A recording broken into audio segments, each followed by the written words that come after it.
It's a part of work. What do you say? And Sanchani Kanyami Juma. Okay. Yeah. Because I didn't mean the power of God. And the many people in Namere. When Yamatia. When Yasafwa. You need the key. Ablaboya Safwa. Number 2, life making is a full of doors. Yeah. Opa kotopono with that key a 0. Fasobia so. What do you say? And now to key without door a 0. The mere yede.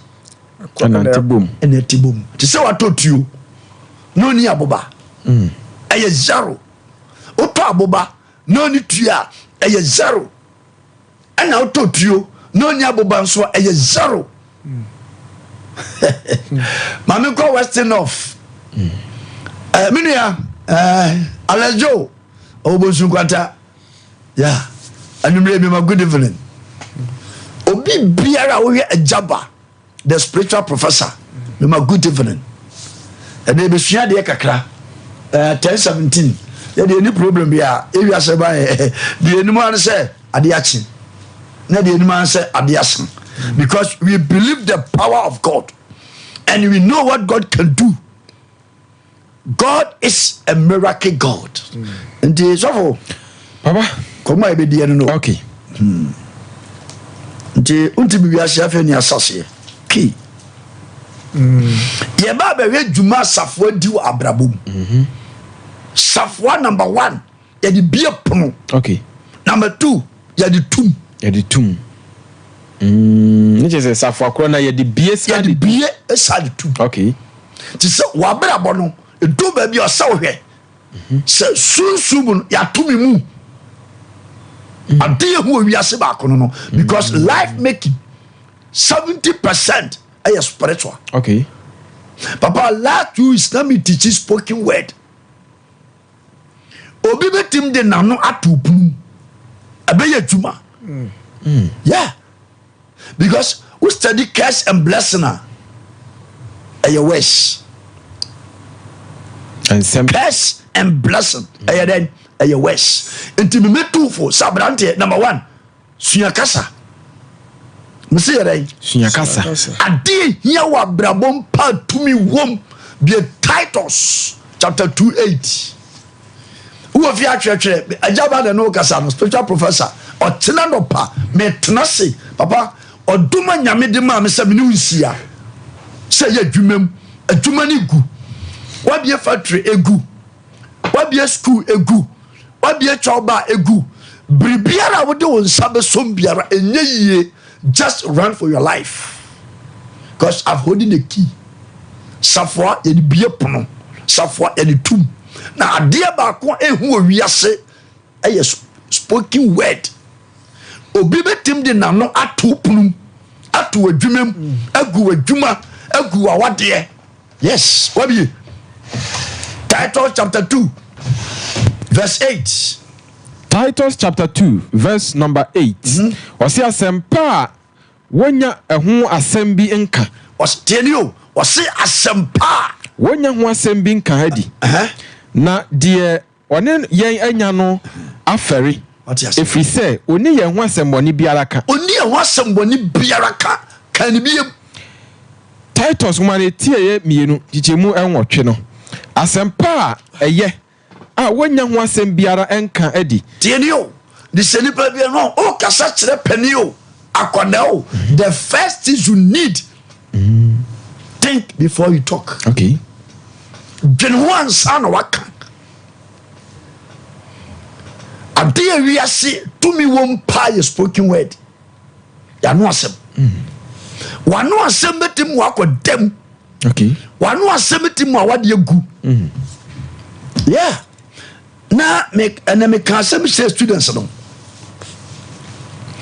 Abrante ba ku bi tenase. So futie ni o. Okay. O tenase. So be goose of na wade. O tenase create. Cause only so nya kasa bi. No se wo me gu awade. So for no fa na try. Abrante ko ka kire oba na wo fo se. oni sof na ko baabi sanka de sof no akoye rituals Shadi o Baba me too for so your software. You need the power. Abusuani jitu because on the software on oben software no. Oh no. Inta abusuani bre. Oba no so your baba ko a wo fie. Na obi abeka kire mo se me na ko baabi. Na baabi e ko ye no ade sei odini ko gina na asori anaso batakali adan adoso krema papa ni hobiem edo ha ba fie uzina no ba bia nyi ama wore no egui ti egui asofo no tie me one of our sister radio station eno obae se papa asem bi e kwaso nie ba minimum he no say we prove it and say God have given me the power and authority. Baba, me chere na de keke. So onko yo sade no, me man jet 3 days. Se bribi ansia na nyame tumi ni ho. Within 2 days na abrante ne oba na busuafo de ntokwa pa osawura se me gu awade no me seda na gu awade no after the confusion a si bema no ani oba na busuafo dem nche se nanu asem a o ka kire busua no yeah spoken word but by the grace of God after the busua want to trade omo want to trade they should go and apologize the man of God and ne radiatum papa me dey problem okay whether spiritual or physical run for your life me number na guso no ene me wia frem say papa me support program me wachiri me problem nie we are suffer we be a church a paja ne conform radiant cancer okay dabi was messi ma sorry na asama do puntu nya dai entwin faso you need the key. Ya de safwa bie pono ya de safwa tu me kai last week awura ba ko was papa me kuna jilo 300 million amame 30,000 me dia ko fa ni ma be gujom e da ya to ne ma pa 200 cedis na cha to ade pa no obi akwaji lo 300 million but oba ya nya me wawa oba me dia we sofo meka no kra sere obi a woni dom me condemn obi unim nyansa be condemn me okay tieni yo so unim nyansa obe condemn me because me odifo adwuma bia ye sunsum adwuma okay as a pharmacist afrafra fa weye we e ma go nyame ani onyam dredi ati ade se nkom se say yesu se oba ne nkom no Samaria ni ba no okokrom no edom ye dai otwe dom by yes but senya wadom abe condemn or evangelist obe condemn oni sa adom no enye nwanwa de kura no somuye do it well enu ambisa se mi obo ase say edan ye fe ede na me dan ye fe tienio eye painter eye mason eye architect anase eye den have you see enye ni baba ku na si dani o dabi asema me kan se sanka nyame adwuma yefo nyame asofo adwene be ye ba ko a ka Ghana ke ni problem dabi because o se ni de na ye and so the members ehuna man se Ghana ye dey bra eno am kan se we baabi sanka Ghana sorry number 1 Pentecost CSC Assemblies of God ICGC Roman Baptist C Apostolic Church bie one factory ka Ghana sisa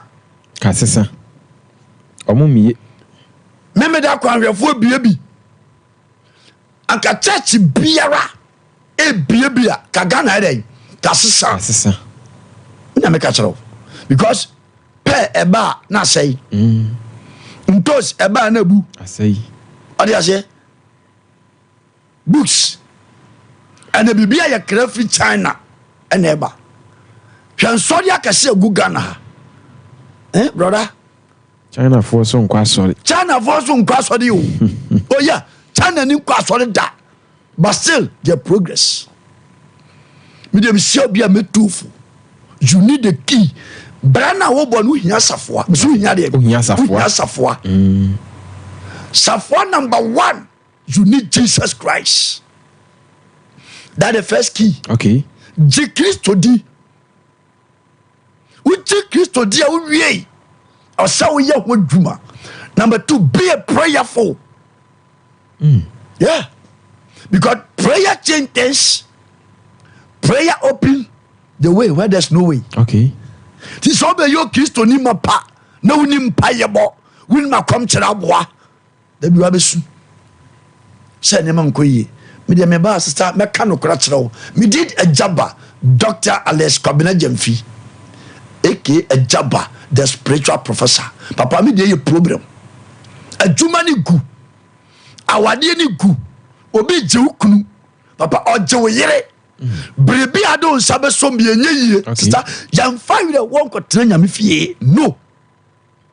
Me say yam fire the ho tena nyame fie. Do baby, just ask yourself what is going on. Adia na ekoso. Adia na ekoso medwumem. Enu sister ba ko ton wache. O se blacks ebi kuta dwene bone. Oko na dwumem that was Monday. Baby odi a wache nsi no. Kwa na obi di moja. Akwa akopete ho. Okwa na prae. Bra, odi a wache ni si ho. Awacha M11 nasa about 10 feni ato 10 cedi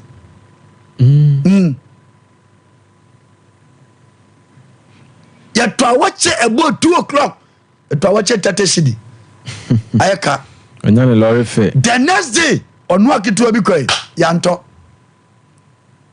ono friend nua ba ko attachmentia no bona mane eno si je number way papa ni Kumasi meta hwe no ewo one of sister radio station one of sister and say papa dia tumi ni o na se mawura our say be prove it now say nyame wo tumi because me kuta safoa na se ko baby a wo ya adwuma no number 1 ko sa wanwea na pa ade we miensa fafra sakotugu obiem a Monday ankoye. Okay. Tuesday ankoye. Wednesday into one corner frame. And not Thursday. Papa. What do you do? So yes, I lie. Not told you animal. What do you say? Uncle Obi Tony Punum. A Tony Moye. Yes. Papa, and no ya na for bisa se.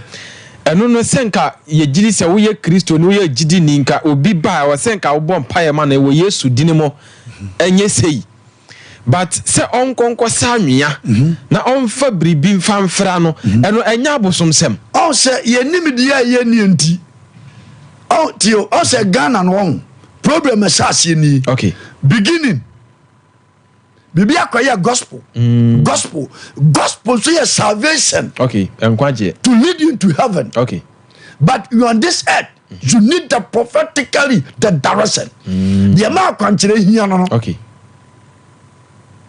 what you say say unyanko heaven yi de we say woye bribi e bebo I was say woye bribi wasase we so because tie ade ewiase me kan ne ehu se wu na wo de car o ma betua okay ebi ya na unim because obi si babru wo de car na uwu a o ma betua spiritual and sign do the right thing we are very deep we are mere because wo na wo de car e na wo wu ko yes like I was said to twa obi si babru yeah papa mama kan no kronchero abraba ye bontieni yo adwuma wo ye safoa. Okay. Yeah. Me kada to last year awura ba ko bai wo be school ni P6. Radio school ni P6. Okay. Or your dicknesses I was all kasim. Was papa no kuta nipa mako be 400 I was school nim. Okay. Wo be school ni di 1 month nipa be school ni 60. 400 no swat tiaba 60. No bo ni kuna mane okunu wankran. No okunu se me hwe papa bi e wo TV we so na me fa ni number call the man. Ofra se urabra. Me chere na de se koya die we that the direction. Okay. Kona koya die we. Me ma jet 21 days. Unipa na eswate no I was say winyan times 2. Who say power no day? Power day. Because who need who country? Obe condemn. Okay. Be a dicknesses. What you are tight. Oba for the year. Or ya doye. Okay. Ne will be atnasi. Se me go school no. Basa enfa bibini ni agro. Se bibini kato se masa twan. Masa tuwana mon. Jani. Odun se be guti. Ba mi prove it say nyame wo tumi. Papa, nyame wo tumi o. Okay. But aya na yam yase a Christopher no asofo no bebra moaye enko ba bia. Onu kwa ne de. Enko ba bia ne de ne ye. Wo bia mountains ya mountains bisani just 100 million. Onibi. Ono ye dwuma nye ye. Just sit down and run for your life. You will kumase. Papa, obi awa ne dum. Okay. Media me a problem solver. The world problem. Majume gu. Papa ya rena come so. Okay. Manu me wiase no nyi. Awurade masa da bi o. Go to Confanoche. Ko wi Christopher gu ho. Christopher nkwa. Me sa na meka no. Because so what Yesu adi. Abre a wa kire yen say ni man tampiem ye nya yaresa. Asofo madwuma ne say. Ghana asofo me tro challenge mamo. Munyuma ne say. Because you came Matthew chapter 10. Abre Yesu frɛ suafo dumienu no. O ma won de ahunfi su tumi. Ene o ti asori dem o da duro so. Nyame an kan sa. Me kan kra kyerɛ wo. Obi anu maduro more. Just run for your life. Now mama ba ko ba wo se papa diabetes over 14 years o da duro so. Wa ye kete so mama awurade an kan sa. Cause asante for say adoba jiwa atrema. Ye ahwiwe mu no wo so da ye bia na odidi wonam. Because I also die no didi wonam. Wo so da ye na obi ni wada. Yade na kaw so se sade na mfiri ho a. Oboa. Anadri papa me dey problem. Okay. What be a shop egu? What be a factory egu? What Christo did here? Yes, it's good. Because we be a sorry. Media me ba radio so a de osu nyankopon de adom me. I should come and testify. Okay. Papa me ba num sa. Papa me ba num wi. Papa me de to anu afa. Papa me da no bi ni mada. Papa me ye biribi enye yie. Just run for your life. Me mama number ni 0548 86 47 01 0548 86 47 01. Me condemn obi. Okay. Obi a woni dom.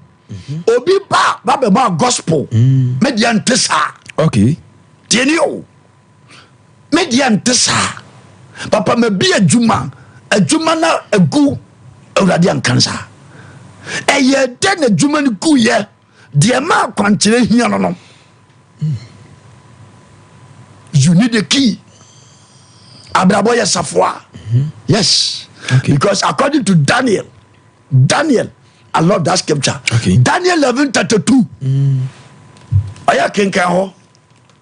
Papa, Christosun eya brabo.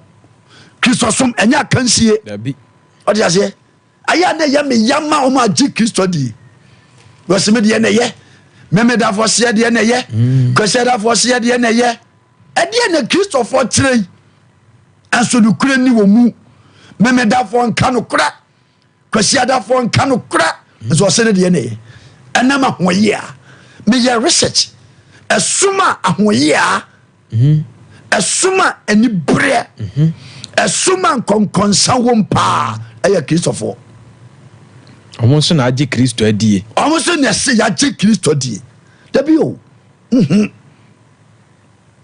dinasi na bi sa won se ma agi Kristo di na so ye de na ma wade yegu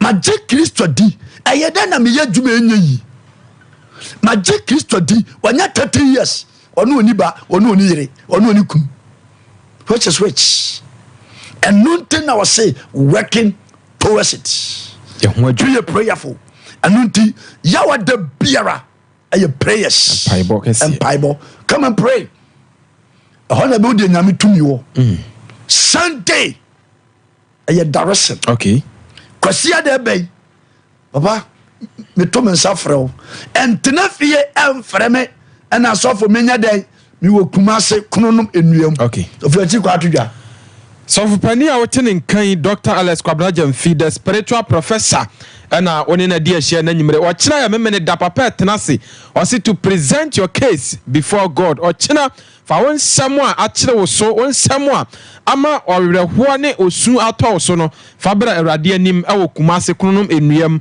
o kira papa tenase brana ene papa medi ahia na awurade mfa ne so niam ahinta no ona na di na fa hodie ene wɔgye enya wo dia ɛno nti baabi a wo bia no o kira fa ka ebesi wakagye tia udura bisasa ope MTN office nanim ubenya kronom ka wo ho fa kronom ka na ka che mate ana driver ni se obesi wo kronom enuyam yesi wo nuyam a won sani fa so ubehu ne se emfutukwan bi da wa ko ta dada gu so basa kwan so bo se papa billboard kase esi wa ye de anwea egu billboard na so come and see enti uduru sa billboard na se won sani fa so biem bo se gata kase bi da de covet agum enua bridge no so fa so bo se ye beer gate kase black gate bo se ehonum na papa etena na anya oninya mema ehia wo china memene da to present your case before God na erade mfa papa so na ensenkyerene enadi wo abrabum na wanya asomdwei on se mama Esther obonyum bi okay o se obagie dia ji se wona hu ji se biribi asi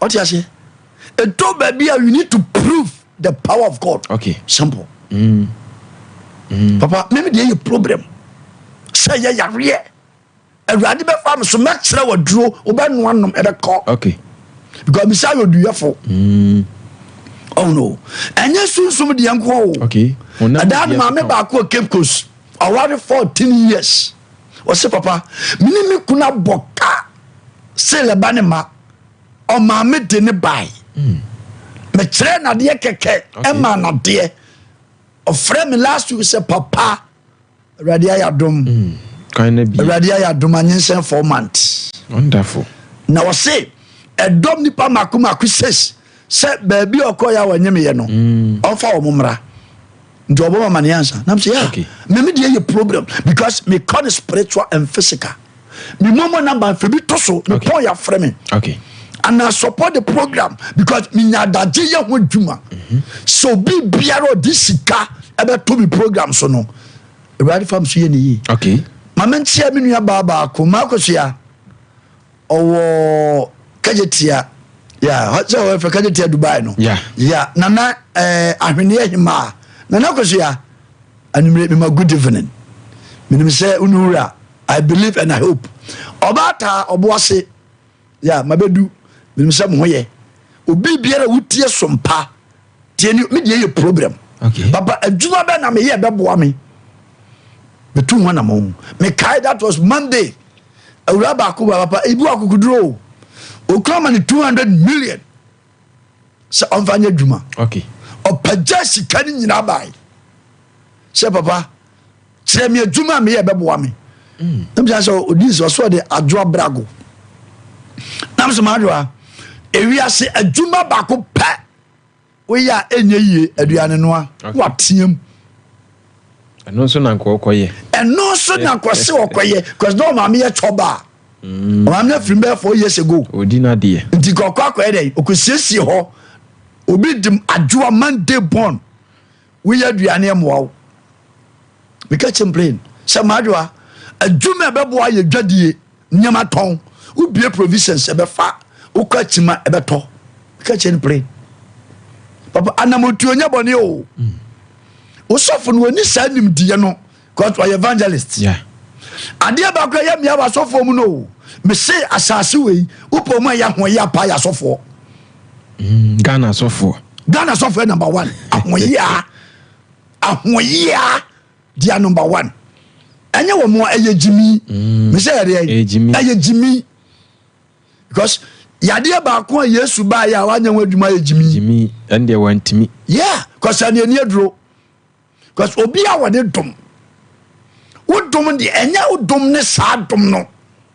ntinka sentia o se na si o ma penesi nyum no mame o si minim san ka be yem sei a akamanyere manka sentia me ka down so for baako na me preach o Boss FM be 7 years ago me say ne number so no condemn mo ba mo kan kwajesam last month that was last year na number bi afem na ni di na ba ko ma study na gumi phone so o se papa be se mi di nkom na me se kasa o se me ba 40 years akola ni twa na so fa na bra me man darosen oduya no friend number na say yaba but na me se papa ti say no say ye na so ka say 7 years ago na me kasa o Boss FM na condemn me ni ejaba no ni you da fi am say ya me fa boni ntia boni ka me kire na de keke na ma na chiwade because obi twa odaduro so a onumadura na chiwade eye salted fish momone sa ko bi momone super mo no obi twa onya sa de ni di ana nkate aduane na chiwade no na me ma na duro keke anope wa frem be 10 say ye papa nyame siraw na mo se fasida ma nyame me de ye problem me mama na ba fa bi to so we ye elder nyama nkoyi because abraba ye bod e ye sede mo me kan okra kyerɛw sa o gi Yesu dia o sa sede ba anuti na kwasia da bai me to nsa frɛw me wo kumase kononom enuam me de ye problem papa ma wade egu me ka lady baako o jawade 5 years do bo yade o oba na jawade mfie num oko ya nyeyie wa no bae from Temao no faka ba o se papa jana hye no boa me na me sa pa me kunu na me sa so worry o stop on worry oni no ma say o se me no kwala me ensa o se papa me pemade na say no problem me prove at say who say power no day power day so for me say koya ade we did 21 days was we 10 days that what kokoko ogoya obani ni be mani ni na mba be senu hote senu hote say otine na so mudwam was papa obedi me 4 days nam say me say tie anya yesi o me say o problem come ni entenase problem a me ni ho akwankyere obi abodam e ma me ho abodam wadi ayira e ma ho odeko wani efra e ma ho sabe achacha e ma ho ebi ni ho odi ase dia ka biara o ton ayento ene kontomire case wa bie factory we ye bema obema nyina ko off god misayo duyefo wa ware eba ma bra am improving chelo se nyame wotumi papa me pese bi tu kwan be ya hwehwem papa me pese bi bia adwuma enra that was enra that Thursday that was Tuesday abrante ba ko bai pese obie blocks otwa blocks me ka chen say da bi enye wadwuma no we are driver ni just anu atiem was you a man of God nam san sa dai was papa my 2 years at the top plot otimi atwi obi taxi 2 years at the top plot in the sharp plot no toy no and I go say or the block factory okay ko be twa block so dey aton na me ka chen say da bi enye na dwuma no ko say na yakwabena fo dwuma obi ya wona dwuma me ka chen say we ye kofi odwuma driving work obi ya wona dwuma me dey ye problem me kire dwuma me kire awade because we ko bi afa pen o ka no dot there be me nko sa udi bi a she bi same me fa course na tuma be yode o course South Africa ye mfa course u preach Holland ye mfa course u preach Canada ye mfa course to me isa me Ghana me medium to me mfa course udi bi a she bi same yehwe se obi ye ogidi ni na wakwati bia bi mu a ompe anase ohaw bi ato no no se ono ankasa hunu se oyo ogidi ni na ose obegina bompaya ya akomkini a entimi mfiri ne so ana eye niema miensa na o okay tenio o se Yesu kan se bi o se oyarefo na onumaduro okay na de onyare no onumaduro and number 2 ade ba ko won se ebede no won the cost okay ade wiase hia paye the cost the entire sade no baye so for penny ba ko bae o se ne baby afiri mu antiase ne ba de pharmacist akan weyi e ko na wie school okay da kwa klant se damti chiam tu damti woni Duke hospital off wa mafie oh the man was a bishop you born dia or you common but we here because I'm a mature obenam so bani over 126 years ago kura we free so bokroni di o hini bi wi o dampam 3 days amane ni amamre enti o ko sia baba wa bi no 26 years ono na brafo ne yere nti ababa wan kasai semia muyem seye mufie ababa wan 26 years ti not no say sa brafo no na sefo ene sofo ne yere okay ti se fie wo abakan a ontra 26 years asofo na tim na se papa opa wase bema o 90 years freno na bisa no efie oba say ne ba ne kan ho a o masie maba wa be fo ofie on track so ya ba kan a on 26 so ya ba kan a on track 26 years I spoke you at the fio this is what we are doing so fu hwem sa no a wo suniti wo yin handkerchief mu su na so mensu usu kra say awie ko me the every time am kan wase okay papa mi hu dia menyo papa biribi kosomenti ase bra ne entenase ne entwin tonto ne enya hwehwemu yes Eja bisa masem me was question BBC bisa me me question is say empire ye bompa ye pa yeah na empire timi ye bibia wie mama tell o time catch say every door has its key epunu bia wan safo obi tonade ne ento anyam pai basem